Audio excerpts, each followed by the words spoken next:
برطانیہ کی تاریخ کا اہم دن برطانوی بادشاہ چارلس کی تاج پوشی کی تقریب ویسٹ منسٹر ابے میں منعقد ہوئی اور بادشاہ کو شاہی تاج پہنا دیا گیا۔ مزید تفصیلات لندن میں موجود صغیر بھٹی کی اس اسپیشل رپورٹ میں۔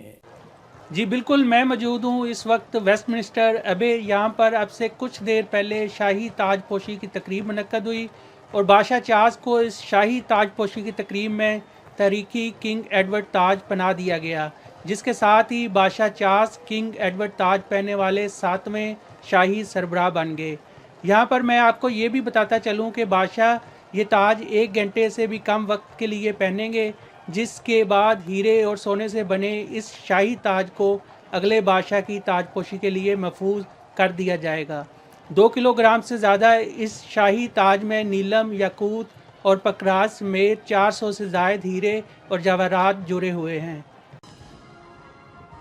اس سے پہلے صبح 10:20 پر بادشاہ چارلس بکنگم پیلس سے شاہی جلوس کے ہمراہ تقریب میں شرکت کے لیے ویسٹ منسٹر ایبے پہنچے تھے۔ شاہ چارلس ملکہ کمیلا پارکر کے ہمراہ شاہی بگی میں سوار تھے، جبکہ شاہی بگی کے گرد بادشاہ کے محافظ بھی موجود تھے۔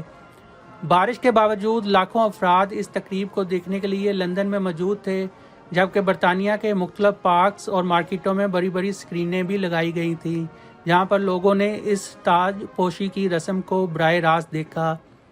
راستے میں برطانوی شہریوں نے ہاتھ ہلا کر اور تالیاں بجا کر بادشاہ کا استقبال کیا۔ برطانیہ کے بادشاہ چارلس کی تاج پوشی کے سلسلے میں مختلف ممالک کے سربراہوں اور عام شخصیات نے بھی اس تاج پوشی کی تقریب میں شرکت کی۔ پاکستان کے وزیر اعظم شہباز شریف بھی مہمانوں میں شامل تھے، جبکہ برطانیہ کے وزیر اعظم رشی سنک اور امریکہ کی خاتون اول بھی اس شاہی تقریب میں شرکت کی۔ تاج پوشی سے قبل بادشاہ چارلس نے حلف نامے پر دستخط بھی کیے۔ ان سے آرچ بشپ آف کینٹربری نے حلف لیا، جبکہ آرچ بشپ نے کوئین کنسرٹ کمیلا کو ملکہ میری کا تاج بھی پہنایا۔ برطانیہ کے بادشاہ چارلس سوم کی تاج پوشی کی تقریب میں قدیم روایات کی عکاسی کی گئی۔ برطانوی شاہی محل کے اندرونی اختلافات منزل عام پر لانے والے پرنس ہیری بھی تقریب میں شریک تھے، تاہم ہیری کی بیوی میگن تقریب میں شریک نہیں ہوئیں۔